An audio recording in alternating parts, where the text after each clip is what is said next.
Hi guys, you are watching CS Atul Jain classes. तो देखो, हम लोगों ने हाउस प्रॉपर्टी वाला चैप्टर शुरू किया हुआ था। कॉन्सेप्ट हम लोग ऑलरेडी कवर अप कर चुके थे। ठीक है, कुछ क्वेश्चन बचे थे, कुछ क्वेश्चन हम लोग ऑलरेडी डिस्कस कर चुके हैं। तो आज हम लोग क्वेश्चन नंबर 14 की बात कर रहे हैं। देखो, क्वेश्चन नंबर 14 में देखो क्या कहता है। Mister Gopal is the owner of 3 houses in Bangalore. इनके पास 3 मकान है बेंगलोर में, जिनकी डिटेल्स आपको दी हुई हैं। और ये मैंने फॉर्मेट देखो ऑलरेडी बना रखा है, इसी में मैं फिल इन द ब्लैंक्स करता रहूंगा। बस फॉर्मेट आपको पता ही है पहले से पूरा, राइट। चलो, तो इनके पास 3 मकान है जी, हाउस 1, हाउस 2, हाउस 3। किस डेट को कंस्ट्रक्शन स्टार्ट हुआ, किस डेट को कंप्लीट हुआ, ये सब भी दे रखा है आपको। थर्ड लाइन में क्या दिया है, वैकेंसी ओब्लिक अनऑक्यूपाइड पीरियड है क्या क्वेश्चन में कुछ। देखो, हाउस 1 में कोई वैकेंसी नहीं है, हाउस 2 में कोई वैकेंसी नहीं है, हाउस 3 में दिया हुआ है 3 महीने का वैकेंसी। चलो ठीक है, अच्छी बात है। Cost of repairs borne by, repair की कॉस्ट बताइए इन्होंने। एक्चुअल रेंट रिसीव्ड, इसका क्या मतलब है एक्चुअल रेंट रिसीव्ड। एक्चुअल में रेंट आप इतना इतना रिसीव कर रहे हो, मतलब एक्चुअल रेंट कब मिलेगा, जब प्रॉपर्टी लेट आउट होगी। तो हाउस 1 भी लेट आउट है, हाउस 2 भी लेट आउट है। हाउस 3 में क्या लिखा है, ओन रेजिडेंस, मतलब सेल्फ ऑक्यूपाइड है। और यही वाला मकान खाली भी रहा है। तो जो सेल्फ ऑक्यूपाइड वाली प्रॉपर्टी है, चाहे वो खाली रहे चाहे ना रहे, it doesn't make any difference, right. चलो ठीक है। फिर रेंट भी आपको दिया हुआ है क्वेश्चन में, टोटल म्युनिसिपल टैक्सेस भी दिए हुए हैं। बट मुझे टोटल म्युनिसिपल टैक्सेस से मतलब नहीं होता, मुझे मतलब होता है किस चीज से, municipal taxes paid bye owner से, है ना। टेनेंट से भी मतलब नहीं होता। चलो, ओनर कौन है इस केस में, गोपाल। तो गोपाल ने कितना पेमेंट किया म्युनिसिपल टैक्सेस का, वो मैटर करेगा बस। Municipal taxes paid by tenant से मतलब नहीं है। कलेक्शन चार्जेस भी दिए हुए हैं, इंश्योरेंस प्रीमियम भी दिया हुआ है, interest on loan taken for house construction भी दे रखा है, राइट। और भाई unrealise rent allowed in the past recovered during the year भी दे रखा है। तो अंडरलाइन कर लेना, रिकवर्ड, राइट। चलो ठीक है। और लास्ट में क्या लिखा है, mister Gopal resided in Mysore for 3 months during the previous year. तो कहते हैं जो गोपाल है ना, मकान मालिक, ये 3 महीने कहाँ चला गया, मैसूर में, राइट, अपने बिजनेस के पॉइंट ऑफ व्यू से। और उस टाइम पे इसका मकान खाली रहा है। कौन सा मकान खाली रहा होगा, हाउस 1, 2 की 3। जिस मकान में ये गोपाल रहता था वही तो खाली रहा होगा। और ये रहता किसमें था, हाउस 3 में, सेल्फ ऑक्यूपाइड वाले में। तो सेल्फ ऑक्यूपाइड वाला चाहे खाली रहे चाहे ना रहे, हमें फर्क ही नहीं पड़ता। ये तो इसने ऊपर भी दिया था क्वेश्चन में कि भाई 3 महीने मकान खाली रहा है हाउस 3। हाउस 1, हाउस 2 तो खाली नहीं रहे ना, ठीक है। तो देखो, हाउस 3 की अगर मैं बात करूं तो पूरे साल प्रॉपर्टी सेल्फ ऑक्यूपाइड रही है, तो उसका जीएवी तो क्या रहेगा भाई, नील। डन। अब रही बात हाउस 1, हाउस 2 की, इनकी जीएवी निकालते हैं। देखो, ना तो हाउस 1 वैकेंट रहा कभी भी, ना हाउस 2 वैकेंट रहा। तो इसका मतलब दोनों का जीएवी किस सिचुएशन में निकालोगे आप, सी सिचुएशन में। ए में इसलिए नहीं जाएंगे क्योंकि सेल्फ ऑक्यूपाइड नहीं है throughout the year. B में इसलिए नहीं जाएंगे क्योंकि वैकेंसी नहीं है। तो बचा क्या, सी सिचुएशन। तो सी सिचुएशन में हम लोग जीएवी निकाल लेते हैं जी। लो, पहले सी सिचुएशन में जीएवी निकालना है। पहले हाउस 1 का निकाल रहा हूं, फिर हाउस 2 का निकालूंगा। तो हाउस 1 का जीएवी निकालते हैं जी। चलो, सबसे पहले क्या लेते हैं, MV, मतलब म्युनिसिपल वैल्यू। बताओ क्वेश्चन में कितना दिया हाउस 1 का। हाउस 1 का म्युनिसिपल वैल्यू नहीं है जी, डैश। उसके बाद क्या लेते हैं, FRV लेते हैं ना, फेयर रेंटल वैल्यू। तो चेक करो क्वेश्चन में FRV है क्या हाउस 1 का, बिल्कुल है जी। 45,000 दे रखा है ना। बताओ दोनों में ज्यादा क्या है, विच एवर इज हायर, मतलब 45,000। डन। उसका कंपैरिजन फिर किससे करते हो आप, स्टैंडर्ड रेंट से। स्टैंडर्ड रेंट कितना है क्वेश्चन में, है ही नहीं जी, डैश कर दो। विच एवर इज लोअर लोगे, कितना आ जाएगा, 45,000। डन। उसका कंपैरिजन फिर किससे करते हो आप, एक्चुअल रेंट से। एक्चुअल रेंट कितना है भाई क्वेश्चन में, 40,000। अब देखो दोनों में ज्यादा क्या है, विच एवर इज हायर, मतलब 45,000। इट मीन्स देखो, हाउस 1 का जीएवी तो आ गया 45,000 भाई, ठीक है। अब हाउस 2 का जीएवी निकाल लेते हैं। चलो, हाउस 2 का जीएवी निकाल लेते हैं जी। चलो बताओ जरा, हाउस 2 का जीएवी निकालना है तो सबसे पहले क्या लूं, MV, म्युनिसिपल वैल्यू। बताओ क्वेश्चन में कितनी है, हाउस 2 की म्युनिसिपल वैल्यू नहीं है जी हाउस 2 की। FRV है क्या हाउस 2 की, चेक करो, बिल्कुल है जी, 9,000 है। ये लो जी, 9,000 ले लिया। विच एवर इज हायर मतलब 9,000। फिर उसका कंपैरिजन किससे करूं, स्टैंडर्ड रेंट से। स्टैंडर्ड रेंट कितना है ही नहीं जी, विच एवर इज लोअर, है ना, मतलब 9,000। फिर उसका कंपैरिजन किससे करूं, एक्चुअल रेंट से। एक्चुअल रेंट कितना है हाउस 2 का, 9000 ही है जी लो। तो again whichever is higher means 9000, तो इसका जीएवी आया भाई 9000। डन, चलो ठीक है। तो जीएवी तो निकाल दिया जी मैंने लो तीनों प्रॉपर्टी का। अब क्या करना है, सीधे सीधे municipal taxes paid bye owner. Owner कौन है, गोपाल। तो चेक करो गोपाल ने कितने म्युनिसिपल टैक्सेस दिए। एक तो दिया 4200 का। चलो जी, इस वाले केस में कितना पेमेंट किया, इस वाले केस में municipal taxes paid bye Gopal हैं जी 450 के। और इस वाले केस में कितने है ही नहीं जी, नहीं है तो देखो 1600 के, बट हम माइनस नहीं करेंगे। क्यों नहीं करेंगे, क्योंकि जब आप इनकम पे टैक्स नहीं दे रहे हो तो म्युनिसिपल टैक्सेस की डिडक्शन क्यों दे दें हम आपको, समझ रहे हैं बात। चलो ठीक है, बैलेंस बताओ जी कितना आया। ये आ गया 0 0 10 - 2 8, 4 - 4 0, ठीक है। और ये आ गया जी 40,800, ये वाला 8,550 रुपये ना, ये वाला नील। अब इनका 30% निकाल लो, स्टेचरी डिडक्शन। लो जी 30% की बात कर लेते हैं। 40,800 का 30% निकालूं तो ये आता है जी 12,240 रुपये ना, 12,240 रुपये तो ये आ गया। उसके बाद 8,550 का 30% अगर निकालूं तो 2565 ये आता है, ये डैश कर दो। अब इंटरेस्ट लोन बोरोड की बात कर लो भाई। क्वेश्चन में इंटरेस्ट लोन है क्या, हाँ बिल्कुल है, और कैलकुलेट करके दे रखा है आपको।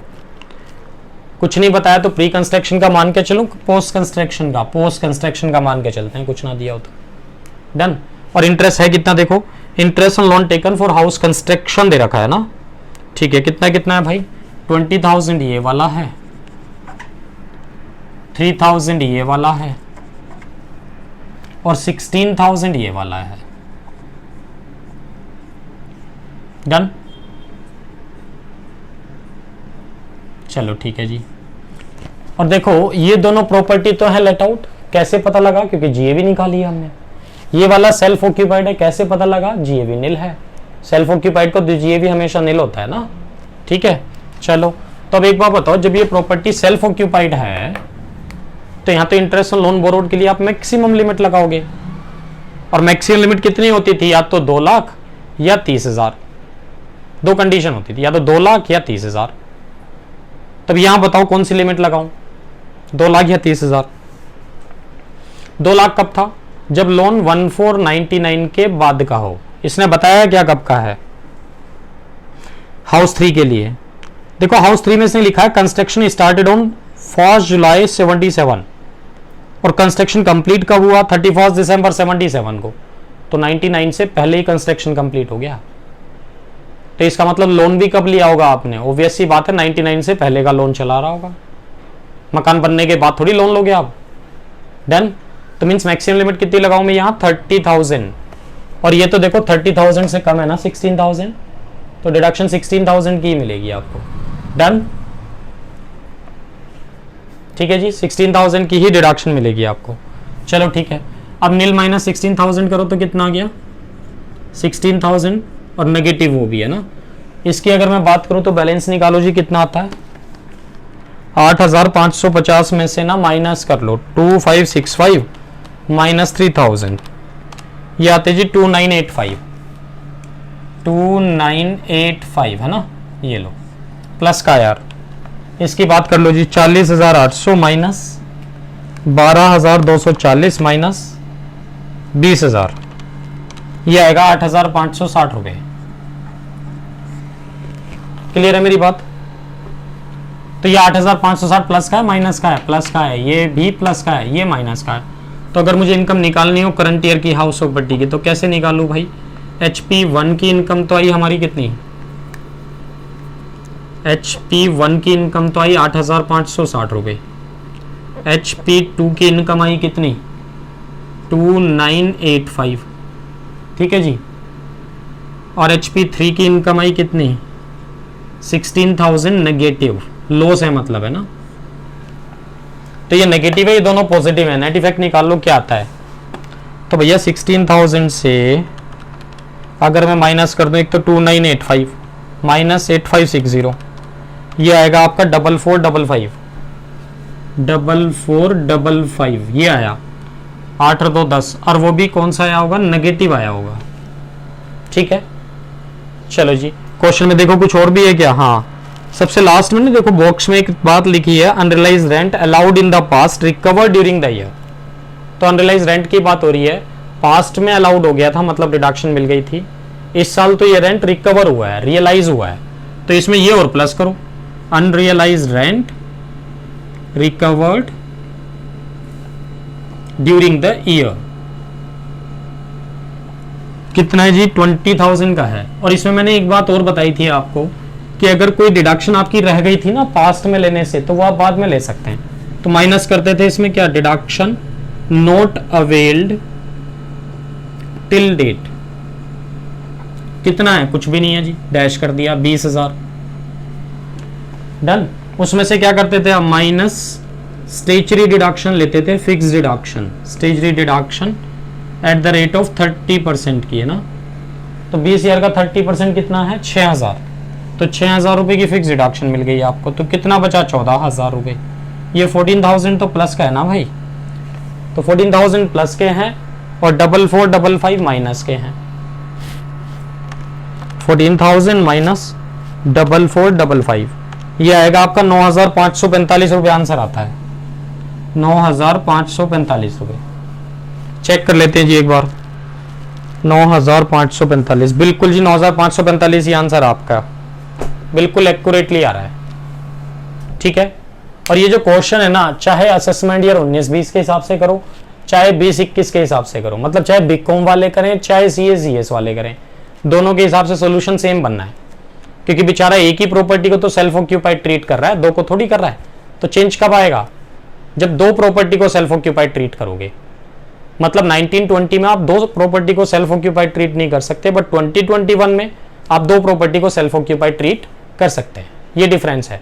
तो इस वाले क्वेश्चन के सोल्यूशन में कोई चेंज नहीं आएगा जी, चाहे 1920 से करें चाहे 2021 से करें। और ये आप लोग जानते हैं सब, सीएस के लिए 2021 चलेगा, बीकॉम के लिए 1920 चलेगा। ठीक है, ये क्वेश्चन नोट करो जल्दी से, फिर नेक्स्ट क्वेश्चन पे चलते हैं जी। ये था क्वेश्चन नंबर 14।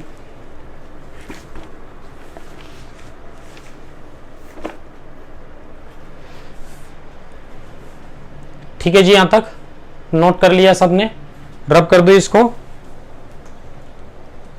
चलो जी, मैं इसको रब कर रहा हूं, नेक्स्ट क्वेश्चन पे चलता हूं। क्वेश्चन नंबर 18 पे आएंगे, राइट। ये कौन सा क्वेश्चन था हमारा, ये क्वेश्चन था 14 है ना, ये क्वेश्चन था 14। लो मैं लिख देता हूं, क्वेश्चन नंबर 14, ठीक है ना। अब हम किस पे आएंगे, क्वेश्चन नंबर 18 पे आएंगे। तो लो इसको रब कर देता हूं मैं, और देखो मैं तो फिल इन द ब्लैंक्स कर दूंगा, आपके पास ये ऑप्शन नहीं है, ठीक है ना, रब करने का ऑप्शन नहीं है आपके पास। लो जी, क्वेश्चन नंबर 14 के बदले क्या लिख दूं अब इसको, क्वेश्चन नंबर 18 है ना। फॉर्मेट तो एज इट इज रहेगा, आपको पता ही है फॉर्मेट तो सेम रहेगा। चलो जी, क्वेश्चन नंबर 18 की बात कर लेते हैं हम लोग, डन। क्या कहते हैं, देखो क्वेश्चन नंबर 18 में, क्वेश्चन नंबर 18 कहता है mister Ganapati and his family members have occupied 3 houses for their residential purpose, right. तो mister Ganapati and his family member 3 मकान घेरे हुए हैं सेल्फ ऑक्यूपाइड, बट क्या 3 प्रॉपर्टी को हम लोग सेल्फ ऑक्यूपाइड ट्रीट कर सकते हैं, नहीं, ठीक है ना। 3 प्रॉपर्टी को हम लोग सेल्फ ऑक्यूपाइड ट्रीट नहीं कर सकते।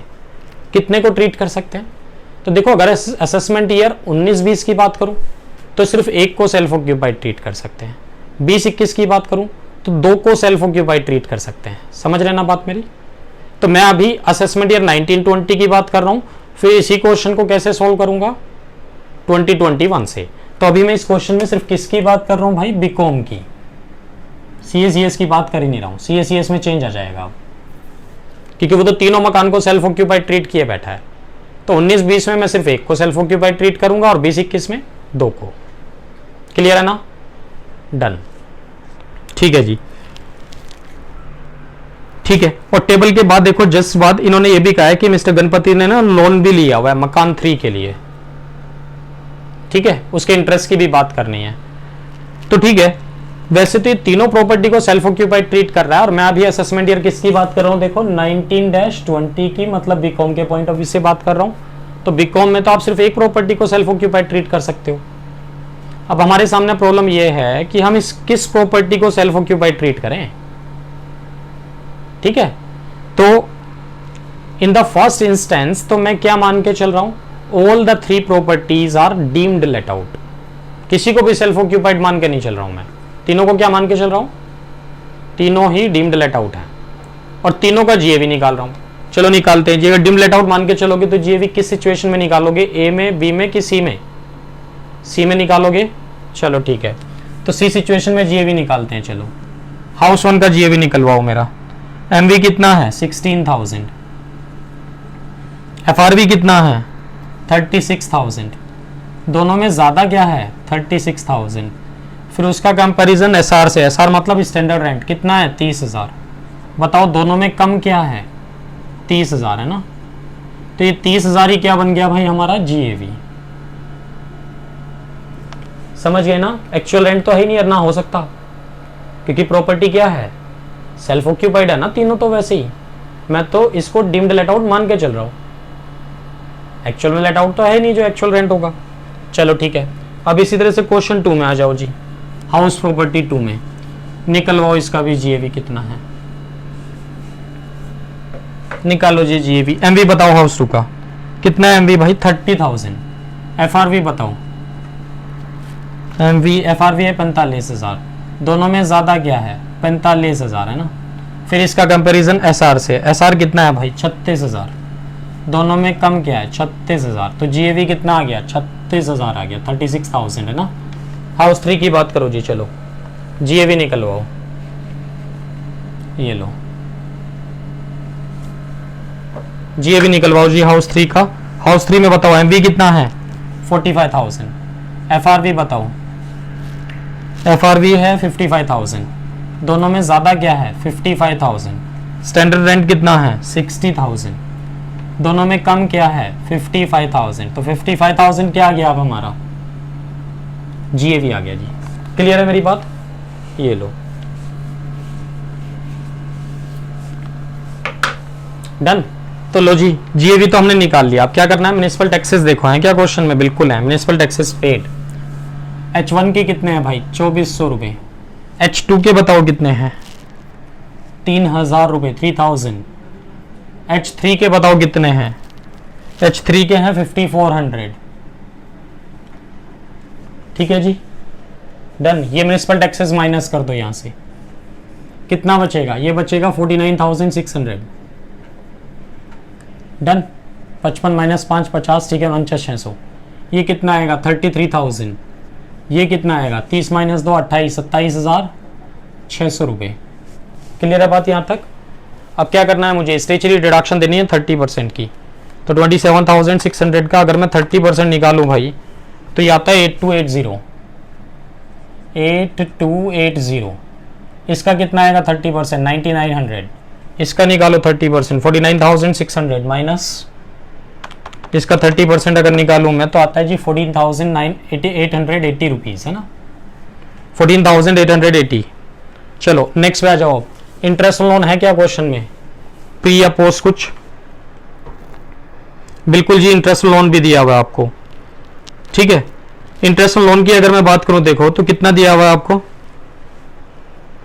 वो ये कहना चाह रहा है कि मिस्टर गणपति ने लोन लिया हुआ था 2 लाख रुपए का, है ना, 2 लाख रुपए का लोन लिया हुआ था जी। कितने परसेंट ब्याज पे, 10% ब्याज पे। और डेट ऑफ बोरोइंग क्या है लोन की, ये है भाई 1 अप्रैल 2012 है ना। डेट ऑफ बोरोइंग देखो, ये वर्किंग नोट तैयार कर रहा हूं। डेट ऑफ बोरोइंग बताओ 1 अप्रैल 2012 है ना। तो देखो जी डेट ऑफ बोरोइंग है 1 अप्रैल 2012। और पहली बात तो इसने जो लोन लिया है कौन से मकान के लिए लिया हुआ है ये चेक करो, हाउस 1 2 या 3। सिर्फ हाउस 3 के लिए। इसका मतलब इंटरेस्ट ऑन लोन वाली बात ना तो यहां अप्लाई होगी ना यहां, है ना हाउस 1 में ना हाउस 2 में। किस में बात होगी, हाउस 3 में बात होगी। हाउस 3 के लिए लोन लिया हुआ है। कब लिया था, 1 अप्रैल 2012 को। ठीक है, कंस्ट्रक्शन कब कंप्लीट हुआ भाई, बताया गया। हाँ, construction of all the houses was completed on 1 May 2017। 1 May 2017 को कंस्ट्रक्शन कंप्लीट हुआ। तो मैंने आपको ये बताया था कि जब भी कंस्ट्रक्शन कंप्लीट हो तो उससे पहले क्या देख लो, कौन सी डेट देख लो, जस्ट प्रीसीडिंग 31 मार्च। तो बताओ जरा 1 मई 2017 से पहले 31 मार्च कब आया होगा, 17 में कि 16 में? जस्ट प्रीसीडिंग देखना है, पीछे जाना है। तो 17 में ही आया होगा जी, ऑब्वियस सी बात है। तो यहां से यहां तक का इंटरेस्ट कैलकुलेट करना है मुझे। बताओ जरा ये कौन सा फाइनेंशियल ईयर है, 12-13? लो जी 12-13 ये वाला, फिर नेक्स्ट 13-14, फिर 14-15, फिर 15-16, फिर 16-17, और ये 16-17 इसी रेट को आगे खत्म होगा ना। हाँ, तो कितने साल हो गए, 2 और 3 5 साल हो गए भाई। तो 5 साल का इंटरेस्ट चाहिए मुझे। कितने पे लोन था, कितने का आपका लोन था? 2 लाख का। कितने परसेंट ब्याज पे? 10% ब्याज पे। तो 1 साल का इंटरेस्ट कितना होता है भाई, 20,000 है ना। तो 20,000 रुपये 1 साल का इंटरेस्ट होता है। 2 लाख का 10% था ना, मैं यहाँ कैलकुलेट कर देता हूँ लो। तो 2 लाख का 10% कितना होता है, 20,000 रुपये। और भैया 5 साल, तो कितना हो गया टोटल, 1 लाख रुपए। कितना हो गया, 1 लाख रुपए ब्याज बनता है जी 5 साल का। अब एक बात सोचो, 1 लाख रुपए को मैं अलाउ करूंगा, वो भी कितनी इंस्टॉलमेंट में, 5 इक्वल इंस्टॉलमेंट्स में, है ना, 5 इक्वल इंस्टॉलमेंट्स में। ठीक है, तो कितना आता है, 20,000 रुपए। ठीक है ना। तो कितना आता है जी, ये 20,000 है ना। और ये 20,000 की आप कितनी इंस्टॉलमेंट में डिडक्शन लोगे, 5। और ये इंस्टॉलमेंट शुरू कब से होंगी, इसी के नेक्स्ट फाइनेंशियल ईयर से। तो फाइनेंशियल ईयर कौन सा खत्म हुआ, 16-17 ना। तो पहले डिडक्शन कब लोगे आप, 17-18 में, फिर 18-19 में, फिर 19-20 में, फिर 20-21 में, और फिर 21-22 में। क्लियर है बात मेरी? चलो ठीक है जी।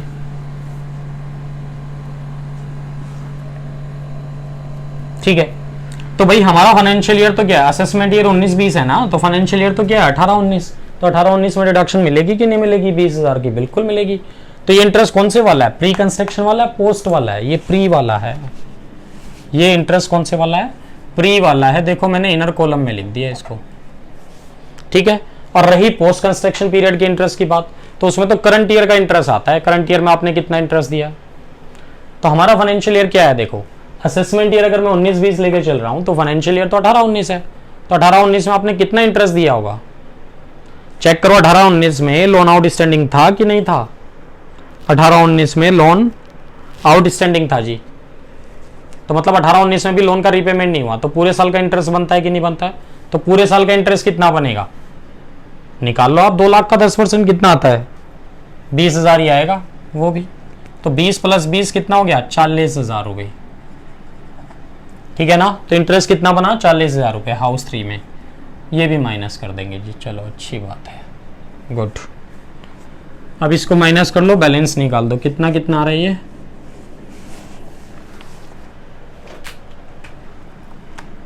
लो जी 27,600 में से अगर मैं माइनस कर दूं 8280 तो कितना आएगा, 19,320 रुपीज़।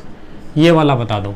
33,000 से अगर मैं 9,900 माइनस करूं तो 23,100 आ जाता है। डन, इधर आ जाओ। 49,600 से अगर मैं माइनस कर दूं 14,880 एक तो, और दूसरा 40,000, ये आता है जी 5280 माइनस का आता है। ये लो जी माइनस का 5280 आता है। क्लियर है यहां तक बात? डन। अब देखो वैसे तो मैं तीनों प्रॉपर्टीज को क्या मान के चला था, डीम्ड लेट आउट, बट तीनों में से किसी एक को तो सेल्फ ऑक्यूपाइड ट्रीट कर सकते हैं ना हम लोग। किसी एक को ही सेल्फ ऑक्यूपाइड ट्रीट करोगे ना असेसमेंट ईयर 1920 के लिए। तो मेरे पास 3 ऑप्शन है, मैं इसको भी सेल्फ ऑक्यूपाइड ट्रीट कर सकता हूं, इसको भी, इसको भी। तो किसको करना चाहिए, मेरे सामने ये प्रॉब्लम है। तो मैं क्या कर रहा हूं, देखो 3 ऑप्शन अवेल कर रहा हूं यहां। ठीक है, चलो तो देखो मैं ये वाला स्पेस चाहिए मुझे, ये मैं रब कर रहा हूं जहां वर्किंग नोट बनाया था मैंने। ये लो जी, ऑप्शन ए मैं क्या करके चल रहा हूं कि जो HP1 है ना भाई, HP1 उसको तो मान के चल रहा हूं सेल्फ ऑक्यूपाइड, प्लस HP2 को क्या मान के चल रहा हूं, deemed let out, plus HP3 को क्या मान के चल रहा हूं, इसको भी डीम्ड लेट आउट मान के चल रहा हूं, है ना। फिर ऑप्शन बी में मैं क्या करूंगा, ऑप्शन बी में मैं क्या करूंगा, HP1 को तो मान के चलूंगा डीम्ड लेट आउट, HP2 को मैं मान के चलूंगा सेल्फ ऑक्यूपाइड, प्लस HP3 को क्या मान के चलूंगा, फिर से डीम्ड लेट आउट। ठीक है, फिर ऑप्शन सी में आ जाओ, इसमें क्या करूंगा, HP1 को तो मान के चलूंगा deemed let out, plus HP2 को क्या मान के चलूंगा, उसको भी deemed let out, plus HP3 को क्या मान के चलूंगा, सेल्फ ऑक्यूपाइड। समझ रहे हैं बात? चलो ठीक है, तो एक एक बार देखो, तीनों को सेल्फ ऑक्यूपाइड मान के देख रहा हूं, एक बार इसको, एक बार इसको, एक बार इसको, क्या होता है। तो जरा एक बार सोचो, अगर मैं HP1 को सेल्फ ऑक्यूपाइड ट्रीट कर लूं भाई, तो सेल्फ ऑक्यूपाइड प्रॉपर्टी का जीएवी तो नील होता है, तो इसका जीएवी क्या हो जाएगा, नील। ठीक है, और जब जीएवी नील हो जाएगा तो म्युनिसिपल टैक्सेस भी क्या हो जाएंगे, नील, डिडक्शन नहीं मिलेगी। तो एनएवी भी ना हमेशा नील आता है, किसका, सेल्फ ऑक्यूपाइड प्रॉपर्टी का। जब ये नील आया तो नील का 30% भी नील रहेगा, और इंटरेस्ट तो है नहीं, अगर होता तो उसकी रिडक्शन हम आपको दे देते। तो इट मींस HP1 की इनकम कितनी आएगी भाई, नील, प्लस HP2 को क्या मान के चलूं, डीम्ड लेट आउट, तो वो तो मैंने ऑलरेडी मान ही रखा है। कितना आंसर आया, 23,100। HP3 को भी अगर डीम्ड लेट आउट मान लूं तो वो भी मैंने ऑलरेडी मान ही रखा है। तो कितना आंसर आ रखा है, माइनस का 5280। तो कितनी इनकम पे टैक्स देना पड़ेगा आपको, 23,100 माइनस 5280, ये आता है जी 17,820 रुपए। तो 17,820 की इनकम पे टैक्स देना पड़ेगा आपको।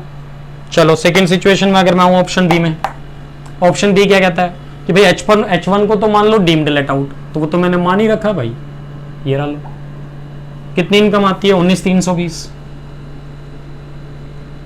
HP2 को मान लो सेल्फ ऑक्यूपाइड, चलो जी मान लेते हैं। इसको अगर सेल्फ ऑक्यूपाइड मानोगे तो जी भी नील, म्युनिसिपल टैक्सेस भी नील, एनएवी भी नील, नील का 30% भी नील, और इंटरेस्ट ऑन लोन तो है ही नहीं जो मैं माइनस कर दूं, तो क्या आ जाएगा, नील।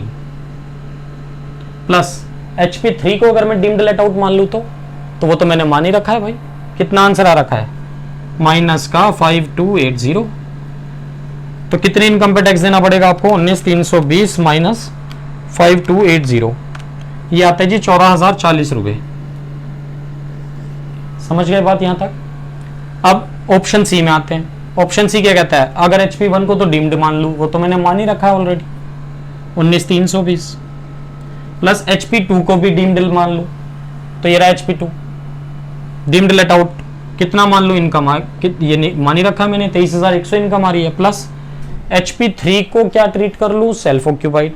अब एक बात सोचो यार, जब HP3 को सेल्फ ऑक्यूपाइड ट्रीट करोगे तो जीएवी नील, जैसे यहां कर रहे थे हम लोग, म्युनिसिपल टैक्सेस भी नील, एनएवी भी हमेशा नील, नील का 30% भी नील, बट इंटरेस्ट की डिडक्शन आपको फिर भी मिलेगी। समझते हैं ना बात, इंटरेस्ट की डिडक्शन तो सेल्फ ऑक्यूपाइड में भी मिलती है ना। और अब मैं इसको सेल्फ ऑक्यूपाइड मान के चल रहा हूं, तो देखो मैक्सिमम लिमिट भी लगाओगे आप, और मैक्सिमम लिमिट कितनी है, या तो 2 लाख रुपए या 30,000 रुपए। ठीक है, और 2 लाख कब, when all the 3 conditions are fulfilled. तो चेक करो वो तीनों कंडीशन सेटिस्फाई हो रही है क्या इस क्वेश्चन में। हाउस 3 की बात कर रहे हैं ना, बिल्कुल जी। तो जरा चेक करो, क्या लोन 1499 के बाद का है। हाँ जी, 2012 में लोन लिया है इन्होंने। फिर चेक करो परचेज या कंस्ट्रक्शन के लिए है। हाँ जी, परचेज कंस्ट्रक्शन के लिए है। फिर चेक करो क्या कंस्ट्रक्शन 5 साल में कंप्लीट हुआ है, ये चेक करना पड़ेगा, है ना। क्या कंस्ट्रक्शन 5 साल में कंप्लीट हुआ है, और 5 साल कहां से लेते हैं, from the year next to the year in which loan was borrowed. तो लोन कब बोरो किया इसने लोन बोरो किया जी 1 अप्रैल 2012 को, है ना। तो ये तो कौन सा फाइनेंशियल ईयर, 1 अप्रैल 2012, मतलब 12-13, इसको तो छोड़ दो, इसके अगले 5 साल काउंट करना है। मीन्स 13-14, 14-15, 15-16, 16-17, 17-18, है ना। तो 5 साल कब कंप्लीट होंगे भाई, 31 मार्च 2018 को। तो जरा बताओ कंस्ट्रक्शन इससे पहले कंप्लीट हो गया, बाद में कंप्लीट हुआ है? कंस्ट्रक्शन कब कंप्लीट हुआ है? कहते जी construction of all the houses was completed on 1 May 2017 को, 1 मई 2017 को कंप्लीट हुआ है, ठीक है ना? 1 मई 2017 को कंप्लीट हुआ है। तो ठीक है, इस डेट से तो पहले ही कंप्लीट हो गया या बाद में कंप्लीट हुआ? नहीं, पहले ही कंप्लीट हो गया जी। तो इसका मतलब all the 3 conditions are satisfied. तो मैक्सिमम लिमिट कितनी लगाऊं मैं? 2 लाख रुपए, राइट। और ये 40,000 तो देखो 2 लाख से कम है, कोई दिक्कत नहीं है। तो डिडक्शन कितने दे दूं? 40,000 की डिडक्शन दोगे तो इसकी इनकम 40,000 आ जाएगी माइनस की भाई। समझ रहे हो मेरी बात? तो अगर हाउस 3 को मैं सेल्फ ऑक्यूपाइड ट्रीट करूंगा तो मुझे कितनी इनकम पे टैक्स देना पड़ेगा भाई? 19,320 प्लस 23,100 माइनस 40,000, तो मुझे टैक्स देना पड़ेगा 2420 पे। हाँ, तो जरा बताओ आप कितनी इनकम पे टैक्स देना चाहते हो? 17,820 पे या 14,040 पे या 2420 पे? ऑब्वियस सी बात है 2420 पे, क्योंकि इनकम लोएस्ट इस केस में बन रही है ना। तो यही ऑप्शन बेस्ट है। मींस किसको सेल्फ ऑक्यूपाइड ट्रीट करना चाहिए? हाउस 3 को। तो यही आंसर आ गया जी लो, 2420, बस खत्म हो गई बात। तो हाउस 3 को मुझे क्या ट्रीट कर लेना चाहिए? सेल्फ ऑक्यूपाइड ट्रीट कर लेना चाहिए। यही बेस्ट ऑप्शन है आपके लिए। बस नोट करो जी फटाफट इसको, फिर आगे चलेंगे।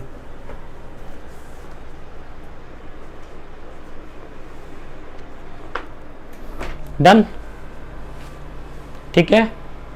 चलो, तो देखो अगर इस क्वेश्चन में हाउस प्रॉपर्टी की इनकम पूछे तो 2420 ही बताओगे, बट अगर क्वेश्चन में पूछे टोटल इनकम, टोटल इनकम का मतलब बाकी के 4 हेड की भी इनकम ऐड करो इसमें अगर है तो अगर टोटल इनकम पूछे तो क्वेश्चन में देखो कुछ और इनकम दी है क्या इस क्वेश्चन में? हाँ, क्वेश्चन नंबर 18 में भाई दिया हुआ है 20,000 रुपए की अदर सोर्सेज की भी इनकम है।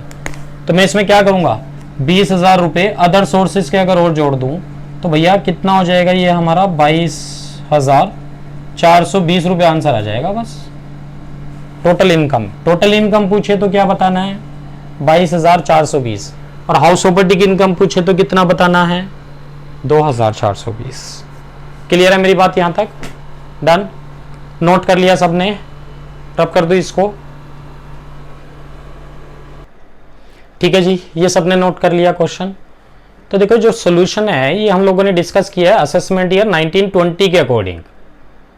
तो असेसमेंट ईयर 1920 किस में चलेगा? 1920 बीकॉम में। और सीएसीएस में क्या चलेगा? Assessment year 20-21। तो मैं इसी क्वेश्चन को 2021 से भी सॉल्व करा रहा हूं, सो दैट कि सीएसीएस वालों का भी पर्पस सॉल्व हो जाए और बीकॉम वालों का भी। तो मैं इसी क्वेश्चन को क्या कर रहा हूं? 2021 के अकॉर्डिंग सॉल्व करवा रहा हूं। ये लो जी,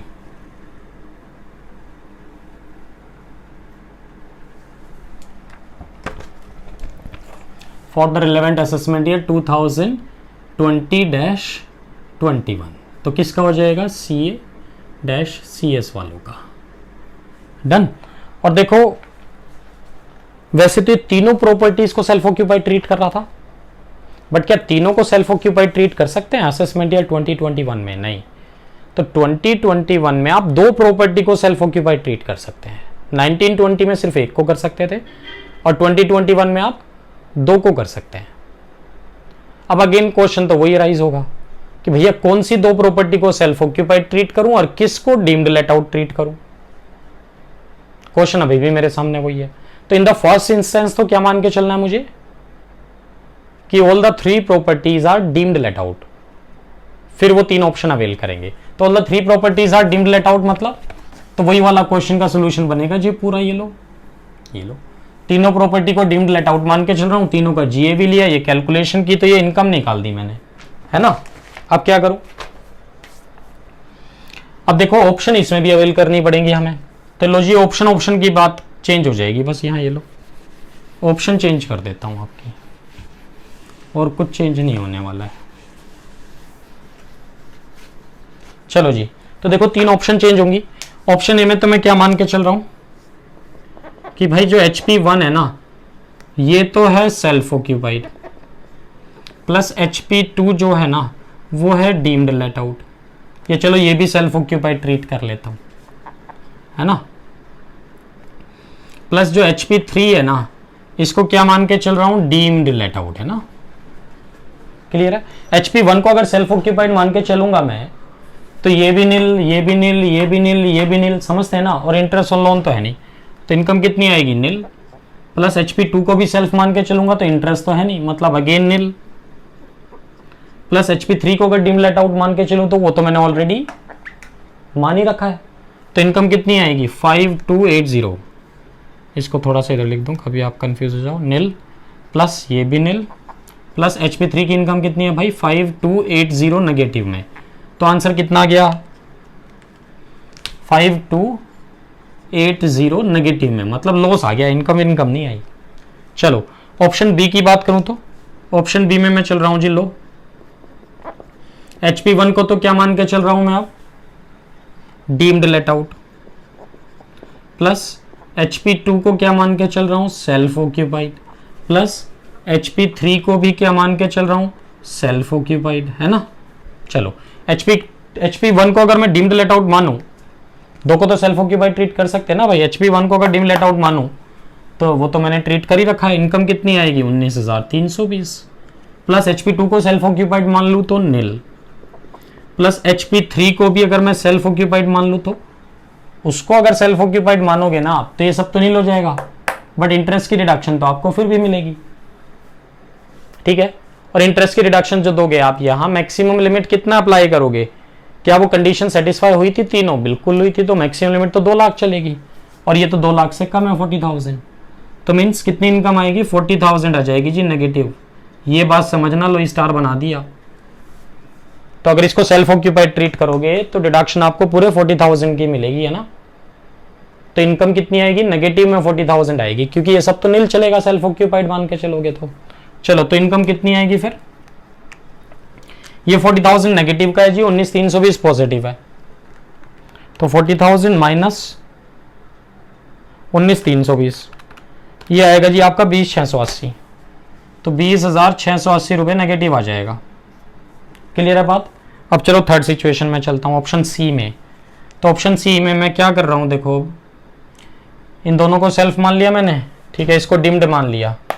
अब एक बार इसको डिम्ड लेट आउट और मान के देख लेता हूं मैं, तो HP1 भी सेल्फ ऑक्यूपाइड है भाई, ठीक है, और प्लस HP2 जो है वो भी क्या है, डीम्ड लेट आउट है, उसको क्या मान लिया मैंने, डीम्ड लेट आउट मान लिया। अभी तक HP2 को डीम्ड लेट आउट नहीं माना था ना, हाँ, और प्लस HP3 क्या है, सेल्फ ऑक्यूपाइड है, समझ रहे हो बात। तो एक बार डीम लेट आउट मैंने इसको मान लिया, एक बार डीम लेट आउट इसको मान लिया, एक बार डीम लेट आउट इसको मान लिया, एक बार तीनों को डीम लेट आउट मान लिया। तो HP1 को अगर सेल्फ ऑक्यूपाइड ट्रीट करूं तो भैया इनकम नील, प्लस HP2 को अगर डीम्ड लेट आउट ट्रीट करूं तो वो तो मैंने कर ही रखा है, इनकम कितनी आएगी, 23,100 रुपये प्लस के। और HP3 को अगर मैं सेल्फ ऑक्यूपाइड ट्रीट करूं तो देखो अगेन इनकम क्या आएगी, 40,000 आएगी नेगेटिव, है ना, क्योंकि जीएबी वगैरह सब नील हो जाएंगे, बट इंटरेस्ट की रिडक्शन तो हम आपको फिर भी देंगे। तो इनकम कितनी बन रही है ये, तो 40,000 तो है भाई नेगेटिव का, और 23,100 है पॉजिटिव, ठीक है ना, ये भी सेल्फ ये भी सेल्फ, ये डीम्ड है बस, ठीक है। 23,100 हो गया, ये हो गया 40,000 माइनस 23,100, तो ये आता है जी 16,900 रुपये। और ये 16,900 प्लस के हैं कि माइनस के हैं भाई, ये माइनस के आएंगे। अब एक बात सोचो, तीनों ही केसेस में ना लॉस आ रहा है, समझ रहे हैं, इनकम जितनी कम आए उतना अच्छा, लॉस जितना ज्यादा है उतना अच्छा, क्योंकि जितना ज्यादा लॉस होगा ना उसका आपको सेट ऑफ मिल जाएगा किसी दूसरी इनकम से, है ना, ठीक है। तो लॉस कितना आ रहा है भाई, किसका सबसे ज्यादा लॉस आ रहा है, ये वाला 20,680। तो which one is best, option B is best. तो मुझे क्या ट्रीट करना चाहिए, यही आंसर ले लो बस, मुझे क्या ट्रीट करना चाहिए ऑप्शन बी में, HP1 को डीम्ड लेट आउट, HP2 को सेल्फ ऑक्यूपाइड, और HP3 को भी क्या ट्रीट कर लूं, सेल्फ ऑक्यूपाइड, ठीक है। तो हाउस प्रॉपर्टी की इनकम पूछे तो कितना आ जाएगा, 20,680 रुपए का लॉस आएगा। इनकम तो आई नहीं, लॉस आ गया, कोई और इनकम अगर है ना तो वहां से सेट ऑफ मिल जाएगा इसको, ठीक है। ये था जी क्वेश्चन नंबर 18, है ना, क्वेश्चन नंबर 18 मिस्टर गणपति वाला। इसको दोनों तरह से करा दिया मैंने आपको, 1920 के अकॉर्डिंग भी एंड 2021 के अकॉर्डिंग भी, डन, इसको नोट करो जल्दी।